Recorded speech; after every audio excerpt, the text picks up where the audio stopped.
ازيك يا حبيبي الزرزور؟ انا حلو وانت حلو، ولا انت مش حلو ولا انا حلو؟ الاهلي دلوقتي لسه متعادل 0-0 امام غزل المحله، ودلوقتي انا جاي لك وتلاقيني قرفان ومكتوم من الماتش بسبب علاء عبد العال اللي اثبت لي النهارده ان هو احسن مدرب بيلعب ديفنس. لا، هو احسن مدرب في مصر بيلعب ديفنس، احسن مدرب بيلعب ديفنس، بيخنق اي فرقه، بيقفل اي فرقه. يا جدع ده لعب 4 ماتشات الجو من ساعه ما الموسم بدأ 0-0 كل الماتشات، حتى الاهلي ما قدرش يسجل فيه. بس تعالى اقول لك اللي مش عشان انا مش جاي اقول لك ان انا جامد ولا انا فاجر ولا انا مفيش مني اتنين ولا انا بفهم كوره وكده. لو خدت بالك في الفيديوهات اللي فاتت لما جيت اكلمك على الاهلي قلت لك الاهلي هيعاني لما يجي يقابل فرقه بتقفل دفاعيا. قلت لك الاهلي هيعاني لما يجي يقابل فرقه زي طلائع الجيش وزي انبي. ده الكلام ده اللي قلته بالنص في الفيديو، ما قلتش سيره المحله، بس المحله النهارده بيلعب ديفنس. قلت لك الاهلي هيعاني، وفعلا الاهلي عانى، لكن الاهلي لعب وحش؟ لا. اللي يطلع يقول لك الاهلي لعب وحش ده واحد شمتان في الفرقه، عايز يوقع الفرقه، عايز يطلع في يزيد في الزيطه ويقول لك سكواد في زيزو بين رمضان وجريديشار ومش عارف مين ومش عارف يسجل. ده واحد ما بيفهمش كوره. انت اتفرجت عن الماتش، اداء الاهلي ما عجبكش، يبقى انت كده في مشكله فيك. الاهلي لعب حلو بس ما عرفش، في مشكله في انهاء الهجمه دي اللي انا اتكلمت فيها، ودي اللي قلت عليها الريفيرو، اللي قلت لك في مشكله في انهاء الهجمه، في غلط، في عدم يعني توظيف لمراكز اللعيبه في الخط الامامي. ده اللي معجزك هجوميا، ده اللي معجزك هجوميا. النهارده كابتن علاء عبد العال لعب ماتش، انا كنت بتفرج على الماتش هو خنقني. انا يعني انا بتفرج مضغوط، مش عارف الناس دي هتعدي منهم ازاي، وايه اللي زحمه. حسيت فرقه غزل المحله بتلعبنا ب15 لاعب. ده نجاح لمدرب اطلع اقوله، ده نجاح لمدرب عمله علاء عبد العال. الماتش ده اطلع اقوله، سواء انا ما انتمائي ايه، لا انا اطلع اشيب بالحاجه الحلوه. علاء عبد العال النهارده احسن مدرب، اثبت ان هو احسن مدرب بيلعب ديفنس. طيب بس انا مش طالع اتكلم على علاء عبد العال، انا طالع اتكلم عن الاهلي. الاهلي اللي النهارده شفته بينقل كوره، شفت جمل بتتنفذ ريفيرو قليلها، سوء توفيق كارتين في القائم، سوء توفيق من 16 محاولة على المرمى. فدي تطلع تتكلم فيها، مالكش دعوه بنتيجه المباراه، ده توفيق وسوء توفيق. لكن الاهلي لعب وحش، انت كده في مشكله فيك. الاهلي لعب كوره، في جمل ريفيرو قايلها، في هجمات ريفيرو قايلها، لكن في عقم في اللعيبه، بعض اللعيبه، في عقم في بعض اللعيبه. ممكن ده اللي اثر علينا النهارده، في سوء توفيق. لكن الاهلي وصل للجون كذا مره، في جمل اتعملت، في كوره اتلعبت، في لعيبه سندلت، في لعيبه عبطت. لكن انت تطلع تقول ريفيرو تعبان؟ لا، ريفيرو لعب كوره النهارده وفي جمل اتقالت النهارده، رغم ان كان علاء عبد العال مقفل على الاهلي تقفيله ما يعلم بها الا ربنا. فانت تطلع تقول وسط الدفاع اللي كان عامله علاء عبد العال والتمركز بتاع اللعيبه والتكتل الدفاعي، توصل 16 محاوله على المرمى مع 8 كورنرات، يبقى انت كده لعبت كوره.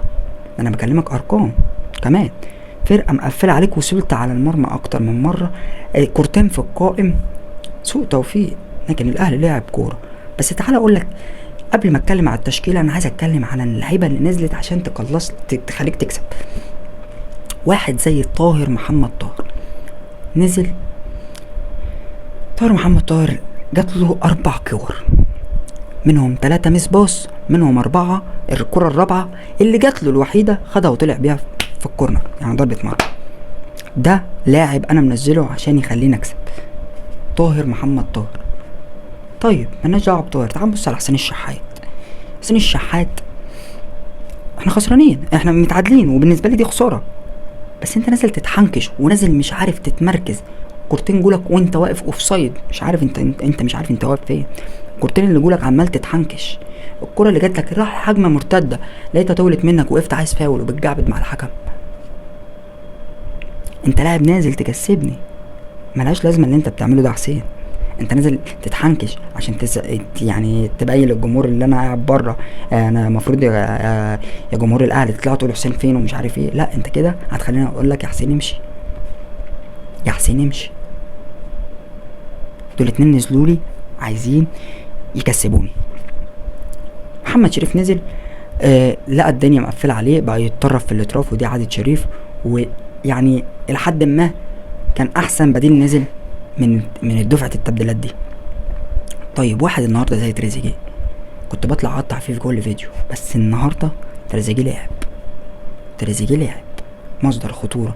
بدني تريزيجيه يا جدعان انا شايفه اعلى لعيب بدنيا في مصر. تريزيجيه الكرة بتتقطع منه في نفس الوقت بيرجع يجيبها، ما بيوقفش. تريزيجيه هتلاقيه اكتر واحد في فرقة غزل المحلة وفرقة الاهلي جري. فتريزيجيه النهارده انا اطلع اشيب بيه. علامة استفهام بقى النهارده على بن شرقي اللي كنت طالع بمدح فيه الفيديو اللي فات وبقول بن شرقي لازم يلعب. في علامة استفهام النهارده، وقلت لك لما الدنيا تتزاحم على بن شرقي بيبقى الموضوع صعب شويه، لان بن شرقي هتتمتع بيه والكرة في رجله، مش هتتمتع بيه وهو بدون كوره. جريديشار النهارده يا جدعان، جريديشار بره الصندوق متعب اول لاي مدافع. لو خدت بالك النهارده جريديشار بيسقط بره الصندوق وبياخد الكرة وبيحط جسمه وبيطلع اي وينج من الوينجات. ده بيلعب تحت الفراوده 10/10. عشان استفاد من جريديشار ما لعبوش مهاجم صريح، انا لعبه تحت الفراوده، يلعب تحت الفراوده مش يلعب 10. لا انا عايز اشوف جريديشار وشريف مع بعض ازاي، دي بتاعت المدرب. بس جريديشار رخم بره ال 18 قوي، رخم والكرة في رجله قوي ومش اناني وبيطلع اي وينج وبيباصي ومش لاعب بيحب الكرة في رجله، بل بيخرجها وبيعمل حالة من الدربكة في الدفاع. فانت تستفاد من جريديشار، لو ما لعبتوش مهاجم صريح هتستفاد بيه قوي. دي ملحوظة شفناها النهارده. عايز اتكلم بقى على احمد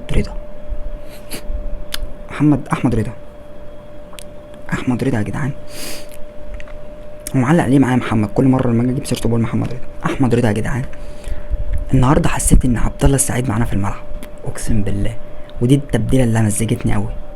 نزل بيستلم بترقيصه وبيطلع اي وينج من الوينجات وبينقل كوره وبيلعب 10 حلوه قوي. النهارده وتالت مره بطلع اشيب باحمد رضا، اتمنى يستمر في المستوى ده. بالرمضان النهارده الدنيا كانت مقفله عليه، كان معاه واد تراوري ولا مش عارف اسمه ايه، كان خانقه وارهقه بدنيا، ودي اشاده بالتراوري. النهارده فرقه المحله فيها كام لاعب رجاله النهارده هم اللي خلوا نتيجه المباراه. عامر مان اوف ذا ماتش فعلا. في ماتشات اللاعب بيتالق فيها من عند ربنا كده، فيعني عامر نشيب بيه برضه. هتلاقيني بتكلم على فرقة غزل المحلة كتير وبشيب بيها كتير عشان هما يستحقوا كده. انا اهلاوي يستحقوا كده، هو المدرب بتاعهم. يعني الفرقة بالمدرب رجالة لعبوا حلو، قفلوا على فرقة يعني اي نعم التوفيق كان معاهم، بس الاهلي ما لعبش وحش. اطلع اشيب بيه بس سوء توفيق. عايز اتكلم برضو على بيكهام اللي ده مكسب النادي الاهلي من كاس العالم. بيكهام بجد لعب كورته حلوه في رجله، تقيله على الكوره، بيلعب السهل حلو. اتمنى برضو اشوفه مستمر. كريم فؤاد بقى يا جدعان اللي كنت مستنيه بشراسه. كريم فؤاد قلت لك في الباك رايت هيحرق نفسه. كريم فؤاد في الباك رايت، ولو لعب باك رايت الماتش اللي جاي هتلاقيه وحش، ولو لعب اللي بعده هتلاقيه وحش. كريم فؤاد مش باك رايت. ريفيرو بيلعب على الونجات، ما بيلعبش على الباكات. دايما الباكات بتاخر والونجات هي اللي بتطلع او العكس. ولكن انت ونجاتك حلوه بس عندك سوء تفنيش للهجمه.